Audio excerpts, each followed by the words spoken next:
On y va? Ah ouais.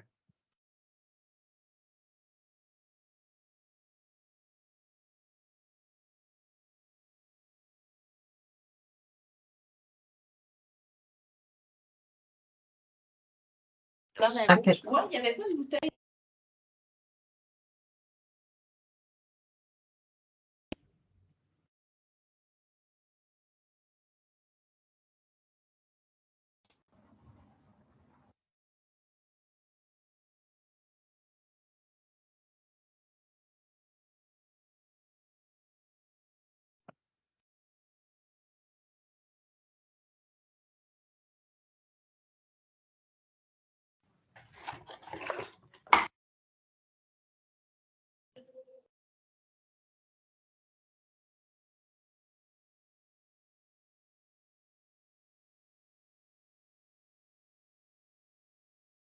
Alors, pendant que les gens commencent à rentrer, on va commencer, si vous me le permettez. De toute façon, le webinaire sera disponible là, par la suite sur l'Institut de la philanthropique pour une réécoute si jamais vous en manquez un bout ou pour les personnes qui n'auront pas pu se joindre à nous.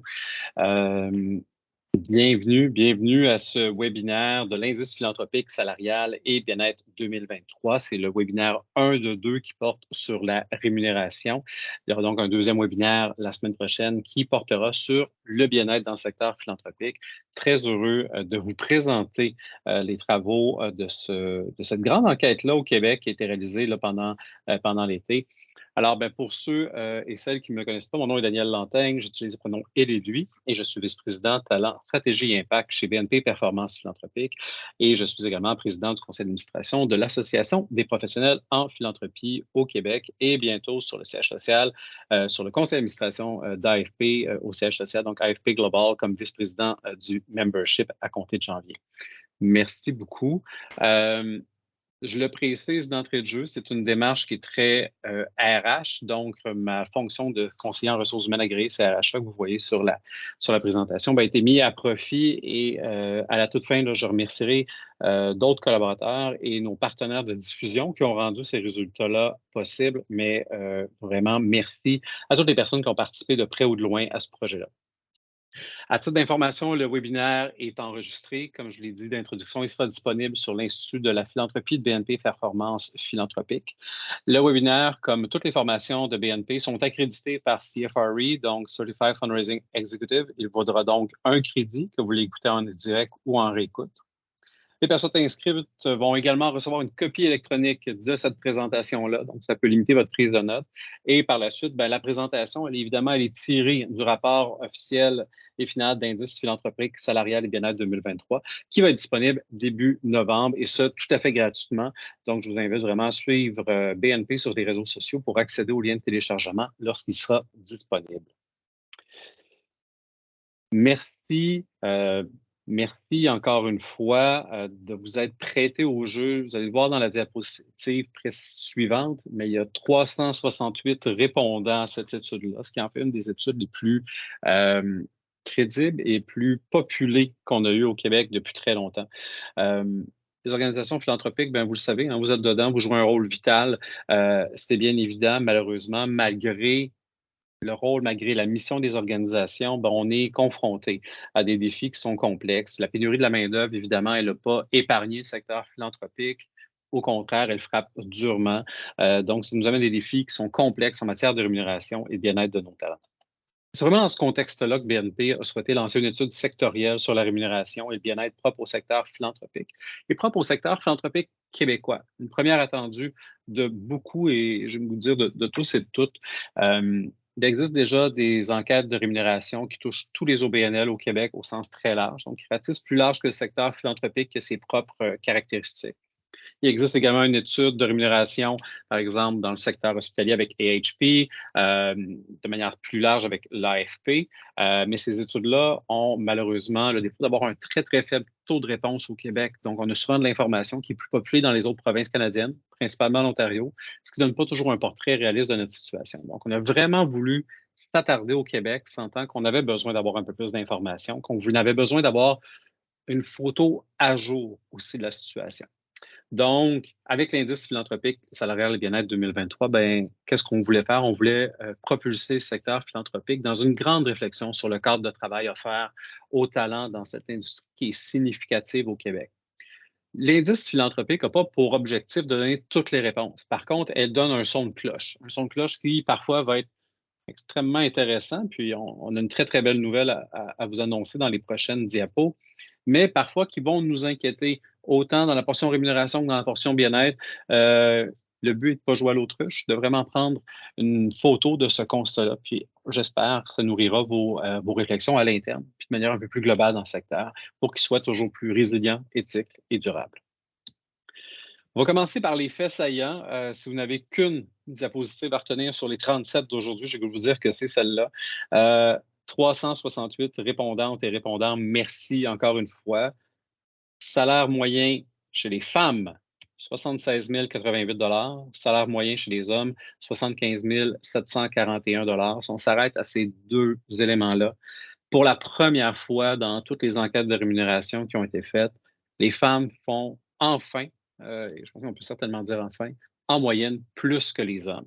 C'est 347 là, de différence entre les deux. Il y a toujours eu un décalage. Puis c'est pas propre au secteur philanthropique où les femmes qui représentent 75 de l'industrie de la philanthropie faisaient toujours moins que les hommes. Pour une première fois, on est dans un salaire moyen supérieur. On pourra voir à travers les différents types de postes. Parfois les femmes ont toujours une certaine avance, parfois un certain recul, mais déjà, en moyenne, c'est une très, très bonne nouvelle pour l'équité en emploi. Les augmentations salariales, bien, il y a eu 5,29 d'augmentation en 2022-2023. Quand on a fait notre étude, donc on demandait toujours l'information de l'année en cours, donc ce qui s'est passé pendant l'été 2023 et comparatif avec l'année précédente, ce qui va nous permettre d'aller suivre après ça pour une prochaine édition, bien, de comparer de 2022 à 2024. En philanthropie, je le disais, c'est pas nouveau. Ça a presque toujours été ce chiffre-là, puis il est encore une fois confirmé dans notre étude, on tombe direct dessus. 75 des personnes et des talents qui sont en philanthropie sont des femmes. Après ça, est-ce que ces femmes-là sont nécessairement à la direction générale ou sont plus dans les opérations? Bon, on voit que ça a bougé aussi. Donc, une plus grande proportion des femmes auprès de la direction générale, ce qui est aussi une très, très bonne nouvelle. Les personnes en philanthropie, il y en a 37 qui reçoivent une prime ou une bonification, alors que ça reste encore un des sujets les plus tabous, la rémunération liée avec une prime ou une bonification. Puis on va voir après ça à quel point tout ça est rattaché aux fonds qui sont levés et qui sont collectés. Il y a 9 des talents en ce moment en philanthropie qui peuvent être 100 en mode télétravail. On va voir comment tout ça fonctionne, mais il y a 36 des organisations qui disposent d'une politique de travail hybride. Je pars comme ça d'entrée de jeu sur la rémunération directe, puis je vous le dis à la fin, on gardera une période de questions et du temps. Si vous avez des questions, ça me fera plaisir d'y répondre et on va rentrer dans le vif du sujet si vous voulez bien. Première section, et c'est les mêmes sections que vous allez suivre dans le rapport lorsque vous l'aurez entre les mains à partir de novembre. Première section, pleine lumière sur la rémunération directe. En 2023, le salaire moyen en philanthropie, tout poste confondu dans les postes qui ont été considérés dans le calcul, là, 76 113,28 comparativement à 72 290,94 en 2022. Donc, on a une augmentation là, de près de 4 000 de salaire moyen entre les deux années. Le salaire moyen des hommes ou personnes d'expression masculine est de 75 741 celui des femmes, 76 087 Si on retient que les postes de haute direction, le salaire moyen des hommes était de 79 657 Et là, ben, encore une fois, je vais vous dire encore une fois une bonne nouvelle.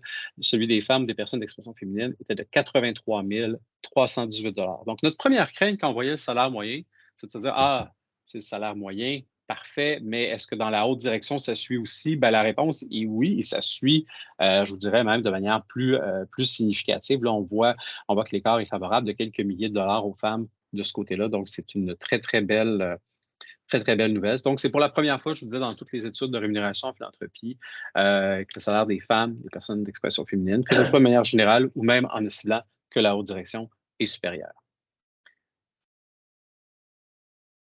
Juste m'assurer, et je vous invite à le faire, de vous assurer de garder votre micro fermé pendant la présentation, sauf pendant la période de questions.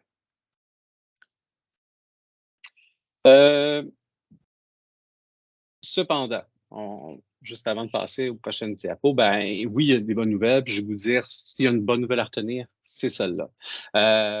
Par contre, après ça, là, si on va creuser, puis on a amené vraiment beaucoup de facteurs d'évaluation dans la rémunération pour vraiment voir ce qu'il en était. Donc, le salaire des personnes blanches ou caucasiennes en 2023 était de 77 000. Si on est allé vérifier aussi auprès des minorités visibles, on baisse drastiquement à 59 330. Il y a deux facteurs à ça. Premièrement, à des postes comparables, la rémunération est déjà inférieure, mais aussi les personnes qui rentrent dans la catégorie de minorité visible ont généralement moins accès à des postes de haut niveau, des postes de direction. Pour le bien de tout le monde, lorsqu'on parle de minorité visible, au sens de la loi, on se réfère à des personnes autres qu'autochtones et qui n'ont pas la peau de couleur blanche. Donc, c'est la définition légale de minorité visible. Également, le salaire moyen en 2023 pour une personne membre de la communauté 2S LGBTQIA+, est de 74 845 soit un peu moins que la moyenne générale pour l'année. Donc, de ce côté-là, on n'est pas dans les grands écarts comme pour les minorités visibles. Néanmoins, n'empêche que les personnes en situation de handicap, issues de communautés autochtones ou de minorités ethniques, demeurent extrêmement sous-représentées, évidemment dans les postes de haute direction, évidemment et malheureusement, mais aussi dans l'ensemble des postes de manière plus générale. La tranche d'âge la plus lucrative en philanthropie est située entre 45 et 54 ans. Donc, il y a vraiment un plateau, pas un plateau, mais un sommet dans cette tranche d'âge-là. Donc, les gens qui sont plus jeunes, évidemment, généralement, on les associe avec moins d'expérience sur le marché du travail en philanthropie, font une rémunération moins élevée. Mais les gens qui sont plus âgés que 54 ans, ils n'ont pas une rémunération qui continue d'être croissante. Donc, il y a vraiment un plateau et ça diminue après ça à partir de 55 ans. Et c'est dans cette tranche d'âge-là qu'on a le salaire moyen le plus élevé de 85 340 sans grande surprise, le salaire moyen en 2023 des personnes détenant un diplôme universitaire, même de deuxième cycle, est plus élevé, soit de 79 000 Cependant, le deuxième cycle reste la limite où ça devient intéressant en termes de rémunération. Il y a des diplômés de troisième cycle, on en a quand même un bon nombre dans nos répondants. Le diplôme de troisième cycle n'est pas lié directement à une rémunération intéressante. Là, on voit que ça chute d'à peu près 20 000 là, entre la moyenne du deuxième cycle et la moyenne des diplômés d'un troisième cycle. On va réaliser que quelqu'un qui a un diplôme de troisième cycle est généralement payé moins que quelqu'un dont le plus haut niveau d'études est le niveau du secondaire. Donc, c'est quand même intéressant de voir qu'on n'a pas nécessairement une valorisation rattachée à l'éducation, outre certains niveaux universitaires bien précis. Œuvrer en philanthropie pendant 15 et 20 ans, ben, ça va évidemment générer le plus haut salaire moyen, soit de 98 807 Cependant, comme pour l'âge, l'âge, on voit qu'à partir de 55 ans, on est en décroissance. Même chose après 20 ans d'expérience en philanthropie. Ben, on passe d'une moyenne de 98 000, presque 99 000 à une chute vers 81 584 Donc, on valorise l'expérience, on valorise l'éducation à un certain point, on valorise l'expérience de manière globale, parce qu'évidemment, généralement, tout le monde en philanthropie a aussi un passé dans une autre industrie, sauf qu'on réalise qu'on le valorise jusqu'à un certain point, jusqu'à un certain âge, et qu'après ça, tout ça commence à diminuer. Il y a dans vos organisations un tas de postes. Dans la philanthropie, il y en a un tas également. On a retenu ces fonctions-là. Pourquoi on a retenu ces fonctions-là et pas l'ensemble des fonctions? Bien, la réponse est assez simple. C'est qu'on voulait avoir un échantillonnage qui faisait du sens. Si on a seulement 3 personnes qui nous répondent pour un type de poste précis, on ne peut pas en faire une moyenne, on ne peut pas en faire quelque chose de probant puis quelque chose qui donne du sens au secteur philanthropique. Donc, à défaut de vous présenter de la mauvaise information, on a gardé uniquement de la bonne information où il y avait un taux de répondants assez subséquent. Voici les différents postes. Ils ont été mis par catégorie, donc vraiment, chaque petite puce que vous voyez, c'est une catégorie de postes qu'on a mis ensemble. Président, directeur, directrice générale, directeur général, vice-recteur, vice-rectrice. Et vous avez l'ensemble des différentes fonctions qui ont été mises ensemble, je dirais, dans un bassin. En termes de taux de réponse, là, pour cette fonction-là, il y avait quand même 43 de nos répondants là, qui étaient PDG, DG ou vice-recteur, vice-rectrice. Après ça, DG, adjoint ou adjointe, on descend à peu près à 7 direction, chef, vice-présidence, collecte de fonds. Vous voyez l'ensemble des autres éléments qui suivent, on est à 12 Les autres éléments, on a entre du 4, 5 à 15 de taux de réponse et de participation pour l'ensemble de ces fonctions-là, ce qui nous permet d'avoir un échantillonnage qui fait du sens et pas juste une personne répondante, ce qui ne nous permettrait pas d'avoir une moyenne qui fait du sens. Présente dans l'étude, puis bon, dans la présentation également, c'est quoi la moyenne en fonction des différents salaires? Euh, vous allez voir que le poste de président, directeur général, président-directeur général n'est pas nécessairement celui qui a la moyenne la plus élevée. Étonnamment, vous avez deux autres fonctions plus bas où la moyenne est supérieure. Et je tiens à vous préciser que vous avez la moyenne dans la présentation ici parce que là, on ne voulait pas juste vous garrocher des chiffres. Mais dans l'étude, vous allez avoir la moyenne et la médiane pour 2023 et pour 2022. Donc, vous allez avoir des résultats plus complets dans le rapport qui vous sera transmis. Pardon, je pense que mon clavier s'est emporté. Pour chacune des fonctions, ce que vous allez revoir dans l'étude, puis je vais vous donner un exemple pour un poste tout de suite après. Là, on ne les fera évidemment pas tous parce qu'on pourrait passer la journée à étudier l'ensemble de ces données-là. On a disséqué le salaire en fonction de l'âge. Donc, vous allez avoir par tranche d'âge quelle est la moyenne, la médiane pour 2023-2022. Pour l'identité ou l'expression de genre, pour les caractéristiques de diversité, donc on a retenu personnes blanches caucasiennes, minorité ethnique, membres de la communauté 2S, SG, BTQIA+, personnes en minorité visible, personnes autochtones, personnes handicapées. Vous allez avoir également les définitions qu'on en a retenues pour ces différentes catégories-là. On l'a disséqué aussi avec le niveau d'études, donc secondaire, collégial, universitaire, les trois cycles, le nombre d'années sur le marché de l'emploi, donc l'expérience globale donc, depuis le premier emploi, le nombre d'années propres à la philanthropie, le nombre d'années au sein d'un même organisme, puis après ça, le nombre d'années au sein du même poste. Et on est allé voir un peu plus tard, puis on va voir que des fois, ça a un lien, des fois, ça n'en a pas, mais est-ce que la portée de gestion a un impact sur la rémunération? Donc, si jamais je supervise un seul employé, est-ce que je vais être moins payé que quelqu'un qui en supervise 20, par exemple? Donc, on l'a fait du côté des talents rémunérés, donc vraiment des gens sur le payroll qui sont en dessous de cette personne-là. On l'a fait aussi en termes de bénévoles supervisés, sachant que ça fait partie de plusieurs organisations. On est tous allés voir les revenus de l'organisme, est-ce qu'ils ont un lien avec la rémunération? Donc, un organisme qui lève plusieurs millions versus un organisme qui a des revenus d'1 million, est-ce qu'il y a une corrélation avec le salaire? Et finalement, la portée de l'organisme. Dans un organisme qui est très local, qui est régional, qui est provincial, national, international. Donc, pour voir c'est quoi les liens. Pourquoi on le fait? Bien, ça permet d'avoir des comparaisons qui sont plus intéressantes parce qu'après ça, si vous êtes une femme entre 55 et 64 ans avec une situation de handicap universitaire deuxième cycle, puis votre organisme est international, bien, ça vous permet d'aller comparer et d'avoir des chiffres qui vont résonner davantage à votre situation individuelle, mais aussi après ça de le regarder de manière plus globale si vous êtes un dirigeant d'une des organisations. Ce que je vous présente ici, c'est un exemple que vous allez retrouver et c'est coupé là, sur trois diapositives. Donc, vous allez avoir l'ensemble de ces informations-là, la moyenne 2023, la médiane aussi qui va apparaître, comme je disais, la moyenne 2022 et la médiane 2022.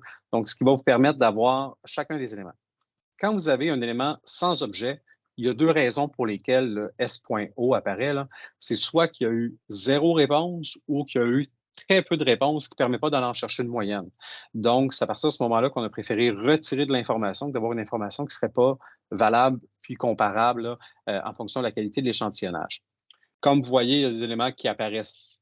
Vous ne le voyez pas là, mais vous allez voir quand vous allez regarder l'ensemble des pages du rapport, des éléments qui vont apparaître de manière, je vais vous dire, systématique avec un sans-objet, notamment les personnes autochtones, les personnes en situation de handicap, les personnes non-binaires, queer ou non-conformes, qui représentent un très faible pourcentage de notre étude. Vous aurez des résultats plus complets dans l'indice philanthropique global. Donc, vous avez l'ensemble de ces éléments-là qui sont présentés, sont toujours réunis par groupe qu'on a été ciblés. Et on a fait le ciblage, que vous voyez là, les différentes catégories, là, pour s'assurer, d'avoir un comparatif intéressant, mais aussi pour pouvoir le remesurer. L'indice philanthropique que je vous présente aujourd'hui, l'objectif n'est pas d'en faire un de temps en temps, mais de refaire l'exercice chaque année pour suivre la réalité financière des conditions globales de rémunération. On sent qu'il y a vraiment un besoin, puis on va être très, très heureux, pas nécessairement pendant la rencontre aujourd'hui, mais quand vous allez recevoir le rapport et que vous aurez pris le temps de le lire, c'est des éléments où vous dites, ça, on aurait aimé ça, avoir ça, ce portrait-là. Bien, écoutez, ce rapport-là, on le fait pas tant pour nous, chez BNP. Oui, c'est intéressant. J'ai vu que j'ai plusieurs de mes collègues qui sont en ligne aujourd'hui. C'est intéressant pour nous, mais c'est surtout pour vous dans les organisations.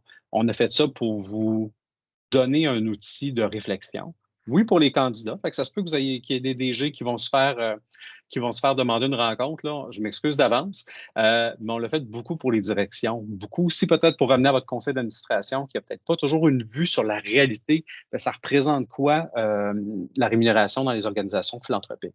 Fait qu'on le fait vraiment pour vous. On n'a pas d'idée cachée en arrière de tout ça. On ne vend pas des enquêtes de rémunération. Ça ne fait pas partie de notre pratique. On voulait vraiment vous outiller dans ce sens-là.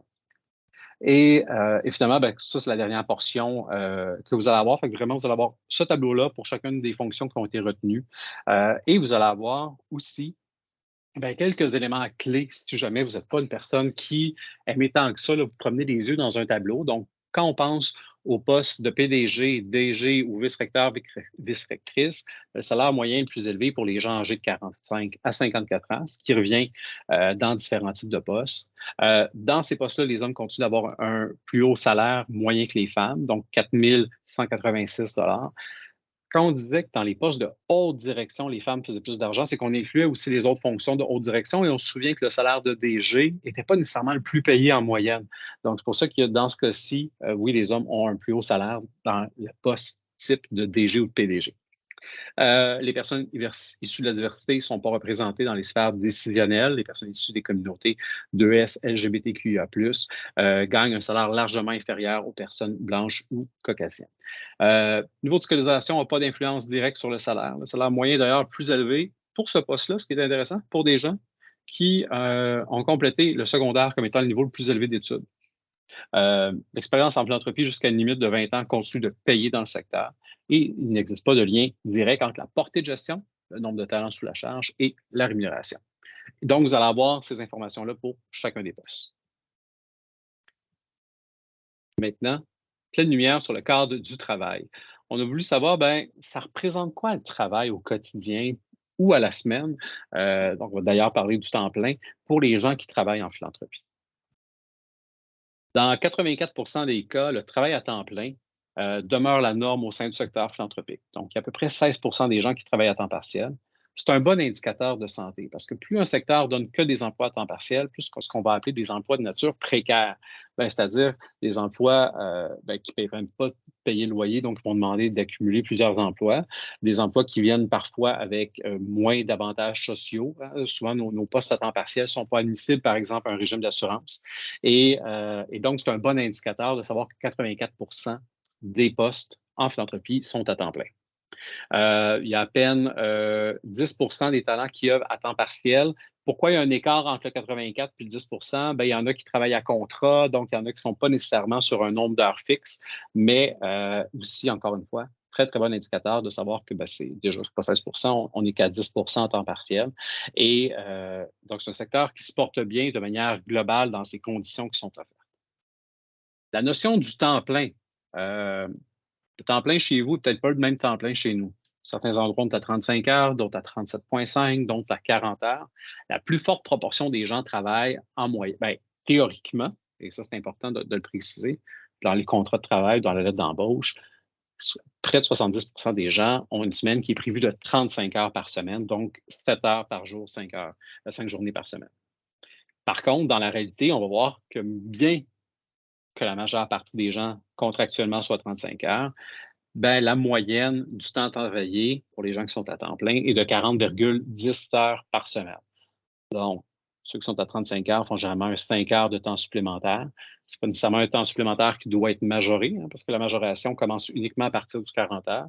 Mais donc, il n'y a pas, en moyenne, les gens font plus de toute façon que leur contrat de travail qui est indiqué. C'est assez typique dans beaucoup de types d'organisations. Ce n'est pas propre à la philanthropie, donc on n'est pas en train d'en exiger plus que dans d'autres secteurs. Les gens en font généralement un peu plus dans plusieurs industries et c'est notre cas également. Le temps supplémentaire est toujours une question épineuse dans les organisations. Qu'est-ce qu'on fait avec le temps supplémentaire? Ben, là, on va être très factuel. On est allé poser la question. Est-ce que le temps supplémentaire, est-ce qu'il est rémunéré? Est-ce qu'il est mis en banque? Est-ce qu'il est ni rémunéré ni mis en banque? Donc, on a posé la question. Donc, dans 33 des cas, le temps supplémentaire n'est ni rémunéré ni mis dans une banque de temps. Je ferai mon bémol tout de suite après vous avoir présenté les chiffres. Dans 48 presque 49 des cas, il n'est pas rémunéré, mais il est mis dans une banque de temps. Dans 7 il est rémunéré automatiquement. Donc, dès qu'il y a du temps supplémentaire, il est versé sur la paie qui suit. Et ni rémunéré, ni mis dans une banque de temps. Là. Excusez-moi, il y a une donnée qui revient 2 fois à la quatrième puce. Donc, on vient d'arriver avec l'ensemble de nos chiffres. Là, oubliez la quatrième puce. Pourquoi je mets un bémol sur le 33,15 ça ne veut pas dire que ces gens-là sont exploités. Et je m'explique.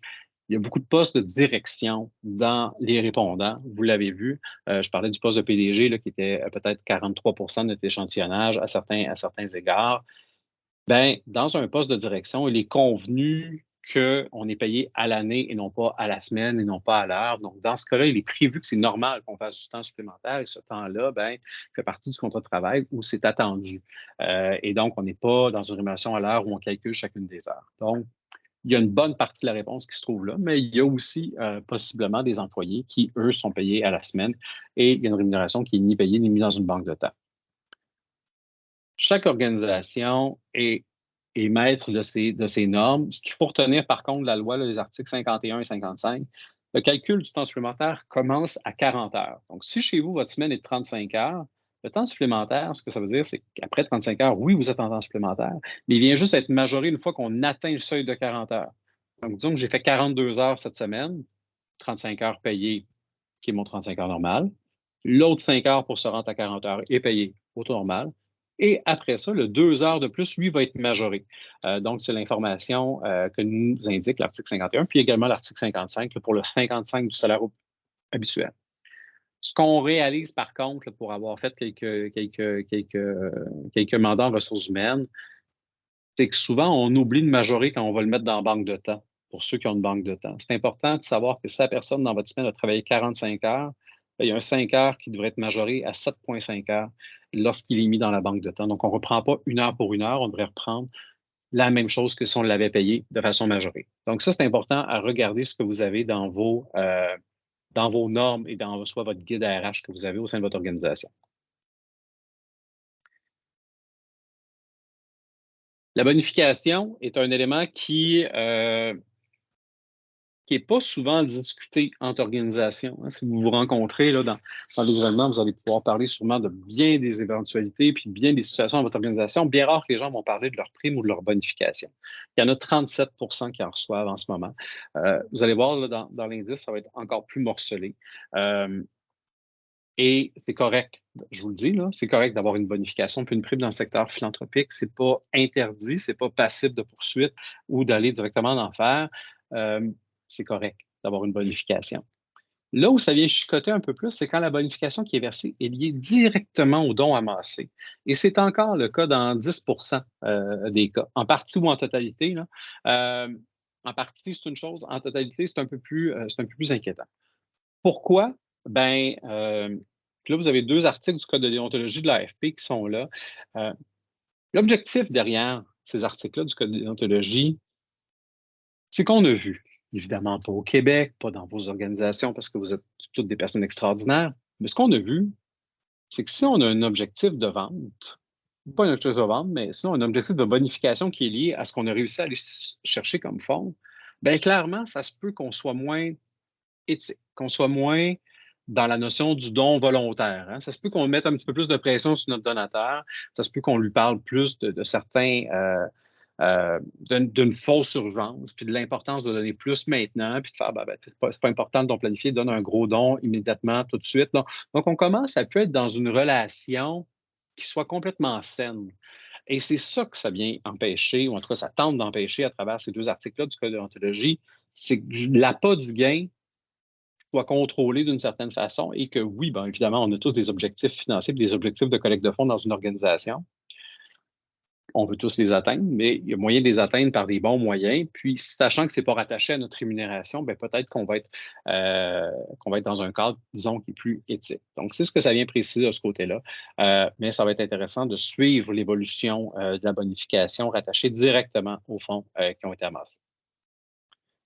Le télétravail, c'est une grande question douloureuse pour beaucoup d'organisations. Qu'est-ce qu'on en fait? Qu'est-ce qu'on n'en fait pas? Je vais vous dire d'avance, si vous avez des gens qui font de la collecte de fonds, peut-être que vous préférez ne pas les voir 5 jours sur 5 au bureau à temps plein, chaque fois la collecte de fonds, vous aimeriez probablement qu'ils soient en train de rencontrer des donateurs. Donc là, ce n'est pas une politique nécessairement de télétravail, c'est une politique de présence au bureau versus être sur le terrain. Mais comme on l'a dit d'entrée de jeu là, dans les différents faits saillants, 9 des employeurs et employeuses en ce moment qui permettent le télétravail à temps plein. Il y en a 36 qui disposent d'une politique de travail hybride. Donc, ça, c'est extraordinaire. La politique de travail hybride, elle vient baliser un peu les attentes, un peu ce que l'employeur offre aussi comme méthode. Parfois, il y en a qui vont offrir certaines méthodes d'accommodement, qui vont aller jusqu'à à payer, par exemple, pour certains outils de travail à partir de la maison. Puis, il y en a d'autres qui vont avoir aussi une liste d'exigences par rapport au fait de travailler à partir de la maison. Et en moyenne, ce qu'on réalise, c'est que les gens travaillent 1,8 journées par semaine à partir de la maison ou d'un autre lieu que le bureau. Donc, des fois, c'est permis d'aller travailler dans des cafés, par exemple, ou d'autres endroits.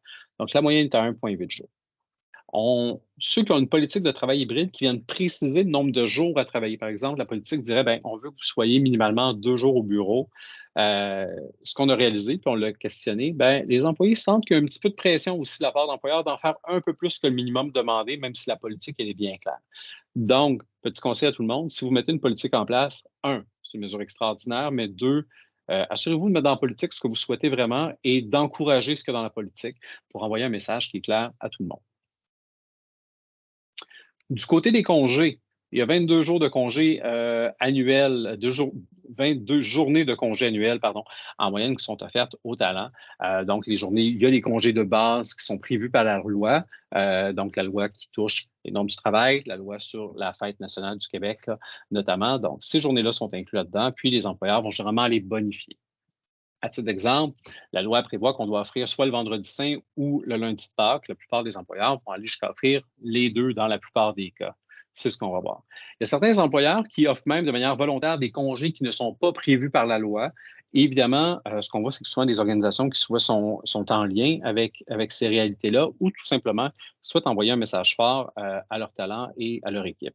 Donc, on salue le fait que plusieurs organisations offrent maintenant un congé dans le cadre de la Journée nationale de la vérité et de la réconciliation. C'est à savoir que c'est un congé qui est férié au fédéral. Donc, si votre organisation n'est pas enregistrée et propre au Code du travail fédéral, dans ce cas-là, vous allez être sur les normes du travail provincial, ben, c'est au Québec, ce n'est pas une journée fériée. Donc, les organisations qui choisissent de le faire, ben, félicitations. Félicitations, ce n'est pas une obligation, c'est vraiment une décision de gestion. Et certaines organisations ont décidé également d'ajouter dans leur journée de congé la Journée internationale des droits des femmes. 50 des employeurs ferment leur bureau durant les fêtes et maintiennent la rémunération. Super intéressant. Vous allez voir dans l'étude qu'il y a plein de cas pendant la période des fêtes. Il y en a qui doivent accumuler du temps dans une banque de temps pour maintenir leur rémunération. Il y en a qui doivent la prendre dans leur congé. Il y en a que le bureau est fermé, donc ils ne sont pas payés. Il y en a que le bureau peut être ouvert, ça vous tente de venir travailler. Donc, il y a vraiment beaucoup de situations. Encore une fois, le but n'est pas d'imposer une vision, mais vraiment de voir les différentes figures de cas, puis peut-être d'ouvrir la discussion par la suite sur tout ça.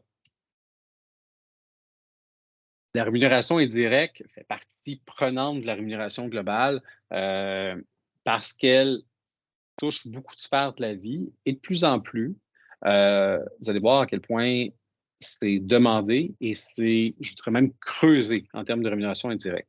Il fut une époque où on pouvait juste dire qu'on offrait des avantages sociaux ou un régime d'assurance collective et ça terminait la conversation. De plus en plus, dans vos nouveaux et futurs recrutements, bien, les gens vont vouloir savoir, OK, un régime d'assurance collective, parfait. Qui paye quoi? Est-ce que ça inclut des soins dentaires? Est-ce que ça inclut des soins de la vue? Est-ce que je peux être dans un régime familial?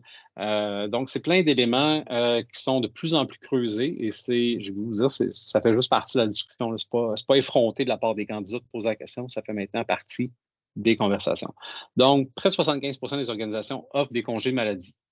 Je ne sais pas quoi faire avec ce chiffre-là parce que la loi oblige de donner au moins 2 jours de maladie par année. Donc, je prends une pause sur cette statistique-là. Soit il y en a 25 qui ont oublié qu'ils offraient le 2 jours, soit il y en a 25 qui ne respectent pas le minimum prévu par la loi. Voilà pour mon petit laïus sur les congés maladie.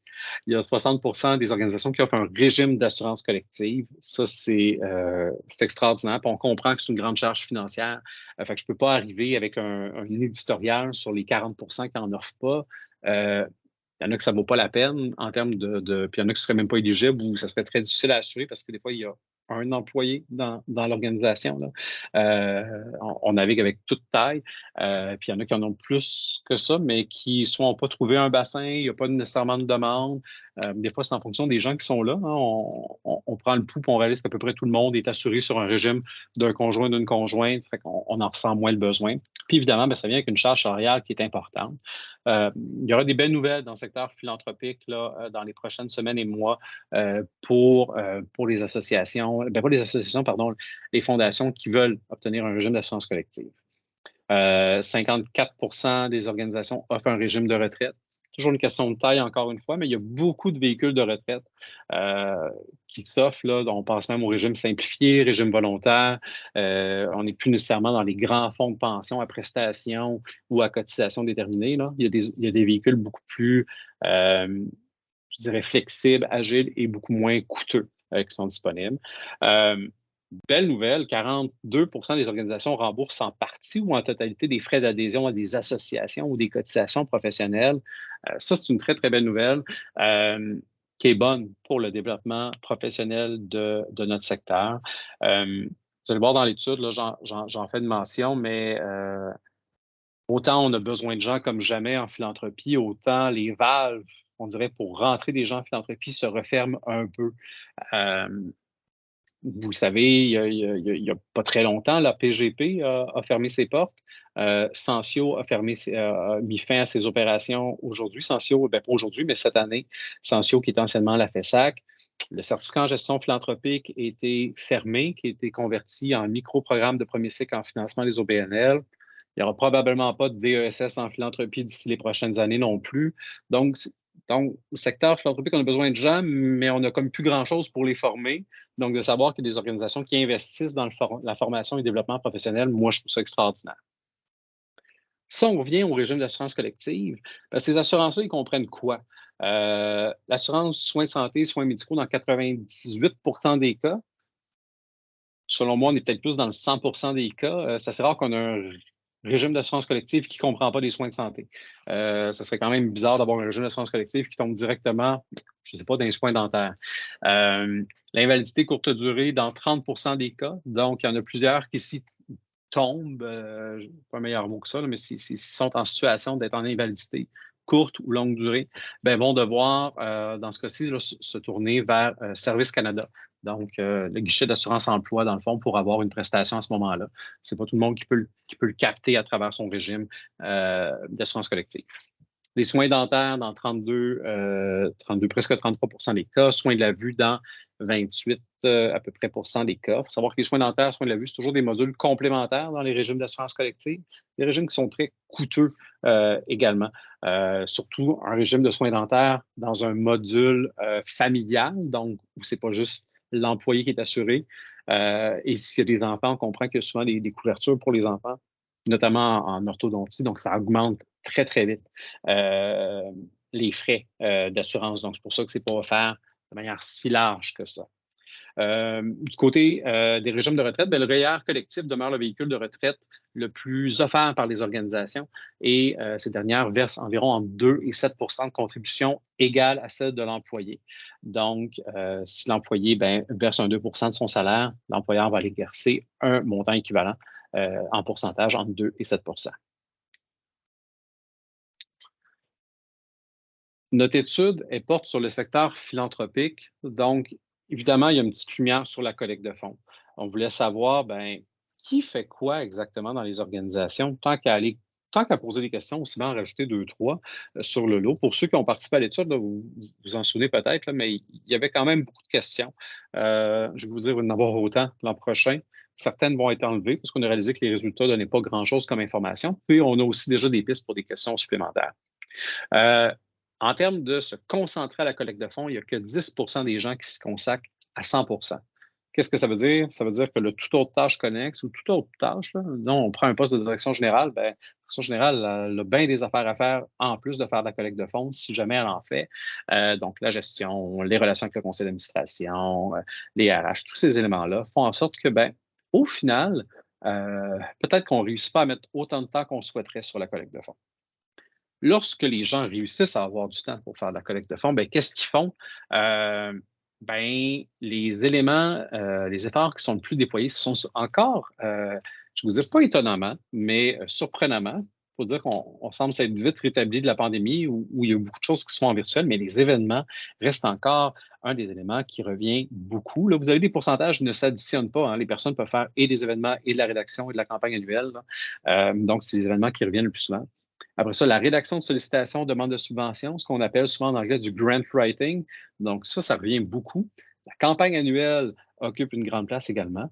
Et je ne sais pas si c'est à ma grande surprise, à la vôtre aussi, mais les dons majeurs et planifiés ne représentent que 30,53 des activités de collecte de fonds. Donc, quelqu'un qui fait de la collecte de fonds ne passera que 30 de son temps là-dessus s'il passe du temps sur ces activités-là. Alors qu'on sait évidemment que le retour sur investissement peut être parfois plus intéressant que des demandes de subventions, de rédaction ou de l'événementiel. Donc, il y a encore, je vais vous dire, il y a encore du potentiel à mettre plus de temps là-dessus. On réalise aussi en fonction de l'offre de marché de candidats que de l'expertise en dons majeurs et planifiés, il n'en tombe pas du ciel. Se former en dons majeurs et planifiés, bien, souvent, c'est une étape là, qui arrive plus tard dans la profession. Fait que ça aussi, ça peut l'expliquer. Transparence et professionnalisation, ce que je vous amène là-dessus, c'est les salaires. On parle de salaire presque depuis 45 minutes déjà. Ben, bien que 80 des organisations disposent d'une structure, d'une grille ou d'une échelle salariale, il y a seulement à peu près 37-38 là, 37 des gens, pardon, qui les rendent disponibles à tous leurs talents. Donc, ça reste des outils d'aide à la direction, d'aide parfois au comité de finances ou au comité RH pour faire les différentes structures salariales, mais ce qu'on réalise, c'est que ce n'est pas nécessairement communiqué. Euh, Lorsque viendra le temps de faire un affichage, donc un affichage de poste qu'on va rendre public, bien, il y a 35 des organisations qui vont mettre le salaire sur l'ensemble des postes qu'ils vont afficher. Il faut savoir que depuis mai 2021, il y a un gars bien national à l'AFP Québec qui vous parle en ce moment, qui a rendu obligatoire l'affichage des échelons salariaux sur les offres d'emploi. Ça permet d'avoir des conversations transparentes sur les conditions de poste, de contribuer à la rétention et même à la qualification de la relève. Et j'ai goût de vous dire, c'est pas écrit dans ces mots-là, ça permet que tout le monde ne perde pas son temps. À la fois comme employeur, quand vous pensez que vous avez un candidat qui va rentrer dans votre échelle salariale que vous n'avez pas communiqué, et à la fois au candidat qui, ben, s'attend peut-être à une certaine échelle salariale, va passer plusieurs entrevues et rendu à la fin, vous allez faire une offre d'emploi parce qu'il y en a encore beaucoup qui ne sont pas à l'aise de parler de salaire dans un processus de recrutement. Et là, vous avez fait 2 entrevues, peut-être un test, ça. Et là, vous faites l'offre d'emploi, puis ben, sur votre offre, il y a peut-être 20 000 de moins que ce que la personne pensait ou espérait avoir, puis la personne sort du processus.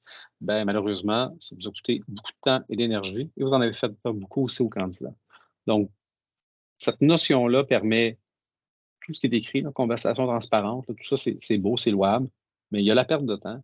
Puis il y a aussi le fait qu'on a réalisé qu'il y avait certains groupes de population qui étaient moins forts en négociation salariale et qui arrivaient toujours un peu perdants parce qu'ils négocient moins, ils ont moins ce réflexe-là. Et ben, si vous commencez votre carrière avec 20 000 de moins parce que vous avez moins bien négocié, puis que vous restez là pendant 15 ans, ce 20 000-là va vous suivre tout le temps et va prendre une plus grande proportion d'année en année. Donc, si vous ne partez pas au même point de départ avec une grille salariale transparente, ben, c'est tout cet argent-là que vous avez laissé sur la table d'une certaine façon dans votre carrière. Fait que tous ces éléments-là ont été mis en place pour ces raisons-là. Développement professionnel et association, 93 des organismes vont couvrir ou rembourser une partie ou la totalité des dépenses liées à la formation. Ce n'est pas le même chiffre que tantôt. Tantôt, on parlait des adhésions et des cotisations. Là, on parle vraiment des formations. Donc, dans certains cas, des employés qui vont payer une partie ou la totalité de leur formation, mais en grande partie, les organismes sont là pour y répondre. En termes de membership, 52 des talents en philanthropie sont membres de l'AFP, 26 sont membres de l'ACPDP.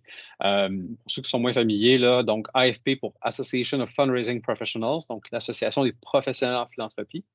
ACPDP, Association canadienne des professionnels en dons planifiés, dont on entend plus souvent des fois l'acronyme en anglais CAGP. Au moment de faire notre étude, il y avait 17,59 des répondants qui étaient membres de Sensio, qui, comme je vous disais, a mis fin à ces opérations plus tôt cette année. Et vous avez les cas où l'employeur assume l'entièreté des coûts d'acquisition à ces organismes. Il y en a qui partagent la facture et dans un peu moins de 10 certains talents doivent payer leur pleine adhésion à une association ou leur cotisation. On a parlé un peu de la diversité. Puis la diversité, c'est pas qu'une diversité qui est raciale, c'est pas une diversité qui est exclusivement à la couleur de la peau, même si parfois on a ce réflexe-là. C'est ça, mais c'est aussi beaucoup de choses. Et on a voulu voir, ben, notre secteur, est-ce qu'il est représentatif de la population québécoise euh, ou pas? Je vous laisserai en faire vos propres constats selon votre lecture de ce qu'est la population québécoise. Euh, Dans notre cas, on a 75 des personnes répondantes qui s'identifient comme femmes, que ce soit en identité ou en expression de genre féminin. 24, presque 25 qui s'identifient comme hommes, identité ou expression de genre masculin. Et on a moins d'1 % de personnes qui s'identifient comme non-binaires, queer ou non conformes. 93 des professionnels de la collecte de fonds sont blanches ou caucasiennes. Et donc ça, c'est le portrait, là, si on y va, là, homme-femme, et facteurs de diversité ratio, c'est l'élément qui ressort davantage. Du côté des personnes autochtones, des peuples autochtones, le score est à zéro, presque à zéro, pardon. Par contre, on a posé la question, est-ce que votre organisation pose des gestes concrets en matière de réconciliation avec les peuples autochtones, qui comprennent Premières Nations, Inuits et Métis? Ben, dans ce cas-ci, on a presque 37 des organisations qui posent des gestes concrets là, selon la lecture, la situation des talents dans les organisations, ce qui est excellent. Après ça, ce qu'il va falloir voir, c'est comment on facilite l'accès et comment on va aussi vers ces peuples-là pour leur offrir une place et qui tentent la bienvenue et qui sentent qu'ils peuvent appartenir pleinement au secteur philanthropique. La tranche d'âge entre 35 et 44 ans est celle qui occupe le plus de place avec 35 des talents. C'est un indicateur qui est intéressant parce qu'évidemment, il est appelé à bouger avec la population vieillissante et ce qui va amener aussi différents défis. On va le voir avec les départs à la retraite qui vont arriver et qui vont arriver massivement dans les prochaines années. Et finalement, près de 80 des talents détiennent un diplôme universitaire, soit en premier, deuxième ou troisième cycle. Donc, on est un secteur euh, qui, d'une certaine façon, valorise l'éducation, tout en gardant en tête que l'éducation n'est pas synonyme de plus haut salaire nécessairement. Il y a beaucoup d'informations dans ce que je vous ai donné jusqu'à présent. Il y en aura beaucoup plus dans le rapport. On va parler dans un deuxième webinaire. Tu sais, je parlais des personnes qui vont partir à la retraite. Ça sera discuté la semaine prochaine dans le webinaire sur le bien-être parce qu'on va parler d'une possible exode du secteur philanthropique. Fait qu'on va aller creuser ces chiffres-là. On va aller voir qu'est-ce qui est alarmant, qu'est-ce qui est moins alarmant qu'on pourrait peut-être penser. Mais, mais ça va faire beaucoup de données. Vous allez voir, c'est pour ça qu'on a préféré scinder le webinaire en deux.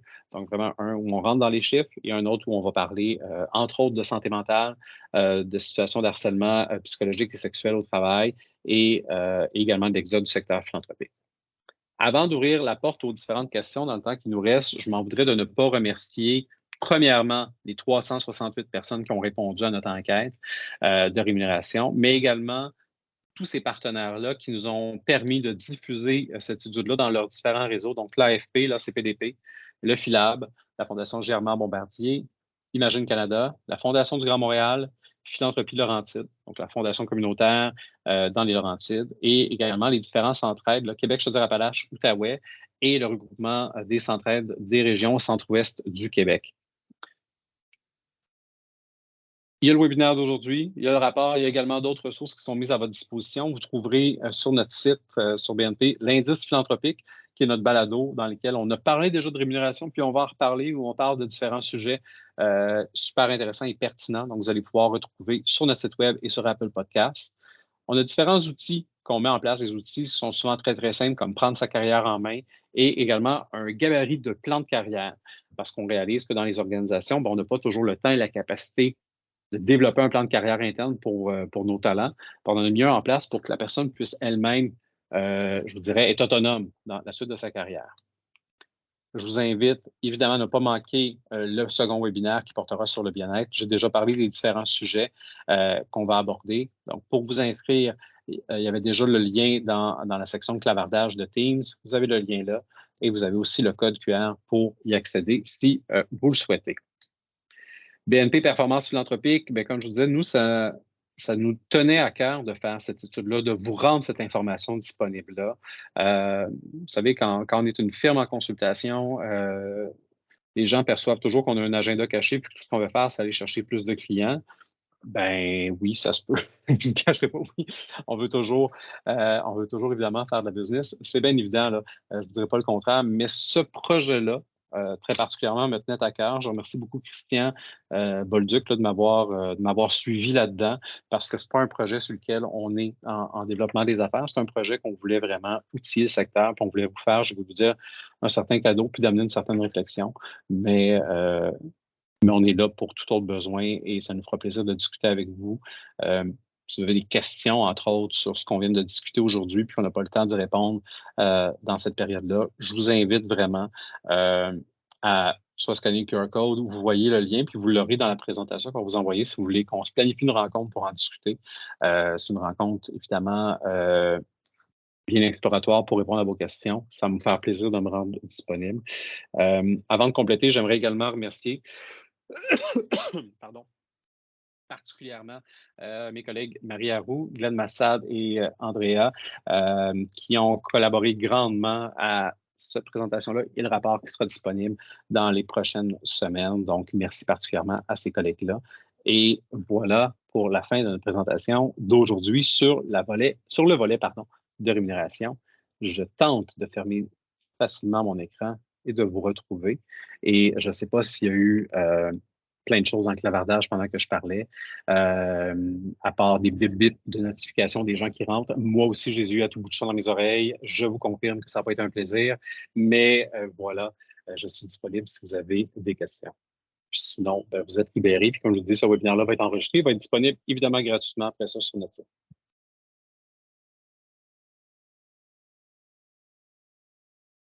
Nathalie Boudreau? Oui, bonjour, merci pour la belle présentation. Vous levez le voile sur un sujet qui intéresse beaucoup de monde puis qu'on parle très peu. J'ai une question parce que j'ai manqué le tout début, peut-être vous l'avez mentionné. C'est au niveau de l'échantillonnage qui a servi à répondre à ces questions-là. Est-ce que vous avez partagé des informations sur le pourcentage de répondants qui représentaient des plus petites, des moyennes ou des plus grandes fondations? Ben, dans le webinaire, on ne les a pas partagés. Dans l'indice, vous allez l'avoir, cette information-là. On a vraiment toute une section sur la méthodologie, donc savoir il y en a combien qui sont en Gaspésie de la Madeleine, il y en a combien qui sont dans les différentes régions, c'est quoi la portée, combien ont une portée locale, internationale, en fonction du budget. Fait que vous allez avoir ce portrait-là plus global. Fait que nous, c'est pour ça qu'on allait chercher d'autres partenaires de diffusion. Si vous allez, il y avait un centre-aide de Québec, Chaudière-Appalaches, parce qu'on ne voulait pas que l'étude soit uniquement sur des organisations basées à Montréal où on pourrait penser que le revenu ou les conditions sont différentes. Donc, on a utilisé tous les moyens pour ratisser le plus large possible au Québec. Fait que le 368 répondants, vous allez avoir, je vais vous dire, le breakdown dans l'étude complète. Parfait, merci, ça répond bien. Là, je ne suis plus toutes les mains. Ah oui, si je clique sur participant, je devrais les voir en ordre. Donc, je ne veux pas. Il n'y a que votre prénom. Alors, Joanne, je vous invite à poser votre question. Oui, bonjour. Je voulais savoir les salaires moyens que vous avez présentés là, en début de présentation. C'était basé sur un nombre d'heures par semaine de combien d'heures? On est sur 35, 37,5, 40? Ouais.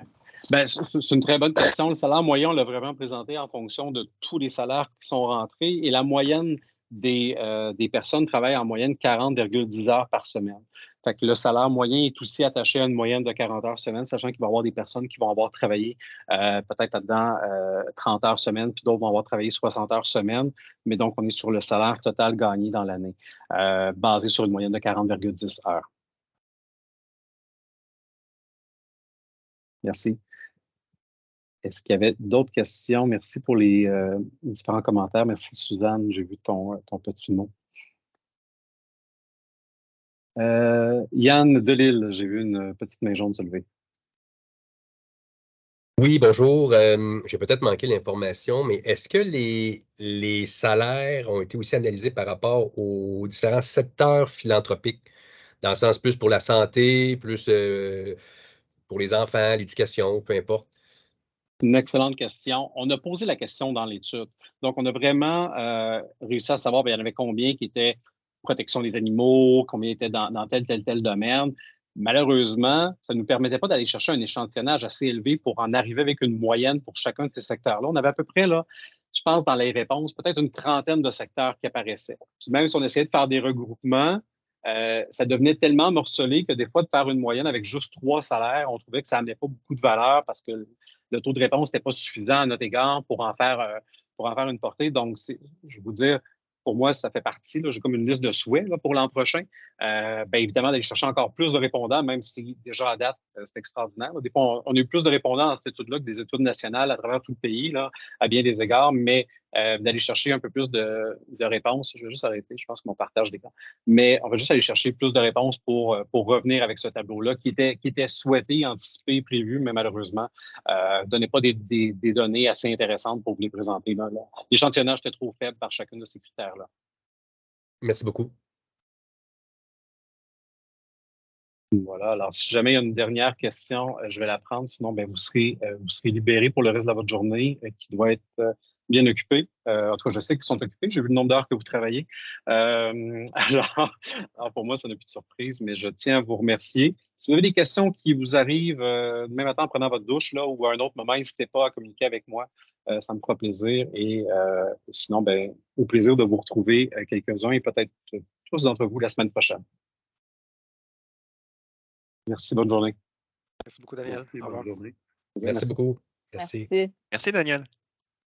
Merci.